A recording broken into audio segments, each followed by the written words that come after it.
মানুষের কথা বন্ধ, বাবার কথার উত্তর দেওয়ার জন্য আগে চলে যাবো। আল্লাহর নবী বলেছে কিয়ামতের দিন তারা সর্বপ্রথম কাতারে জান্নাতে চলে যাবে। সুবহানাল্লাহ। আমার বাবা পাগল থাকতে পারে, আমার বাবা ঘেগা থাকতে পারে, কালো থাকতে পারে, আমার বাবার পাগুলা কেটে কেটে গেছে, আমার বাবাকে দেখতে ভালো লাগে না, কিন্তু আমার চাইতে আমার বাবার চাইতে সুন্দর তো বাবা পৃথিবীর জমিনে কেউ হইতে পারে না।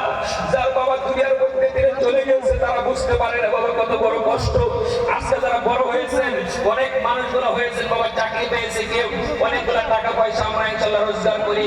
বাবা একটু ভার যদি বাবা জিন্দা থাকা অবস্থা আপনি একটু গড়পাড়া টাউনে যান, রাত 10টা পার করে যান, দুনিয়ায় কেউ আপনাকে লক্ষ্য করবে না। বাবা যদি থাকে বারবার জিজ্ঞাসা করবো আমার বাবা বাড়িতে এসেছে। আজকে ওই সমস্ত বাবার কথা আমাদের ইজ্জত নাই। গর্ভধারিণী মা, এই দুনিয়ার ভিতরে যার মা বিদায় হয়েছে তারা বুঝতে পারে বাবা আজকে ইমানে নিষ্ঠুর হয়ে গেছি, পবিত্র দিন কাটাইছে, কিন্তু মার সঙ্গে না দেখা করে পবিত্র জামাতের মধ্যে আমরা এসেছি, মার কাছে দিনে বের হয়েছি।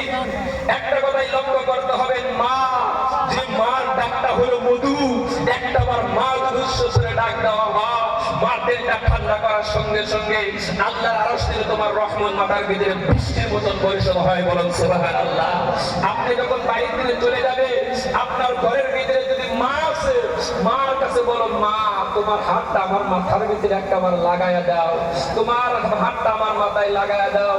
আজকে আমি বাড়ি থেকে চলে গেলাম, কেউ ভাগ্যা নিয়ে চলে গেছে, চার চাকা নিয়ে চলে গেছে, বাড়ি থেকে যখন চলে যাবা আল্লাহর কথা বলে বলছি, মার কথা শপথ, পৃথিবীর জমিনের ভিতরে কোনো ব্যক্তি যদি মার হাতটা যদি আপনার মাথায় নেই, ওই মার হাতের তলে যতগুলো চুল থাকা অবস্থায় তুমি ব্যর্থিত হয়ে মৃত্যু হইতে পারবা না।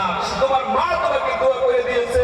আজকে ঘরের ভিতরে যায় দেখি, ওই মার ঘরের ভিতরে কিছুগুলো মানুষ যায় দেখি মা নাই, মার পিছনে পড়ে রয়েছে, মার কাছে দোয়া দেওয়ার মতো আমার ক্যাপাসিটি নাই। যাদের মা দুনিয়া থেকে বিদায়ী হয়েছে তারা বুঝতে পারে, যার মা জিন্দা আছে ওই সমস্ত ভাইদেরকে বলে দিয়েছি আর জীবনে মা বাবাকে আমরা কেউ